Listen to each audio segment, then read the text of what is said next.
శబరిమల వెళ్లిన ప్రతి భక్తుడు ఆ అయ్యప్ప స్వామి దర్శనంతో పాటు మరొకరి దర్శనం కూడా ఖచ్చితంగా చేసుకుంటారు. అదే మాలికాపురత్తమ్మ. అసలు ఈ మాలికాపురత్తమ్మ కథ ఏంటి? పూర్వం మహిషి అనే ఒక రాక్షసి ముల్లోకాలను వేధిస్తూ ఉంటుంది. ఆమెకు హరిహరసుతుడు అంటే విష్ణువుకి శివుడికి పుట్టిన కొడుకు నుంచి మాత్రమే చావు ఉంటుంది అని వరం. అలా మోహిని అవతారంలో ఉండే హరికి శివునికి పుట్టినవాడే మన శాస్త అంటే అయ్యప్ప. అయ్యప్ప ఒకరోజు పులిపాల కోసం అడవికి వెళ్ళగా అక్కడ మహిషి ఎదురుపడుతుంది. మహిషిని వధించాల్సిన సమయం రానే వచ్చిందని అర్థం చేసుకున్న అయ్యప్ప మహిషితో యుద్ధానికి దిగుతాడు. చివరికి అయ్యప్ప మహిషిని వధించి ఆమెకు శాప విమోచనం కలిగిస్తాడు.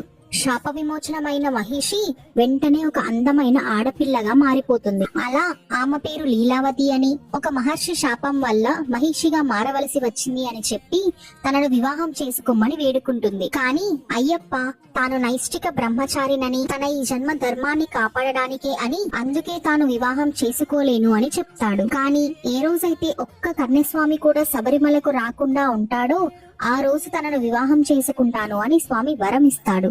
అందుకే మాలికాపురత్తమ్మగా శబరిమలలోనే లీలావతి ఎదురు చూస్తూ ఉంటుంది. ప్రతి సంవత్సరం మకర జ్యోతి సమయం రాగానే మాలికాపురత్తమ్మ ఆశగా ఎదురు చూస్తుంది. ఈ సంవత్సరమైనా ఎవరైనా రాకుండా ఉంటారా అని. కానీ వందలాది భక్తులు తండోపతండాలుగా వచ్చి స్వామియే శరణమయ్యప్ప అంటూ స్వామి వారిని ఆరాధిస్తారు.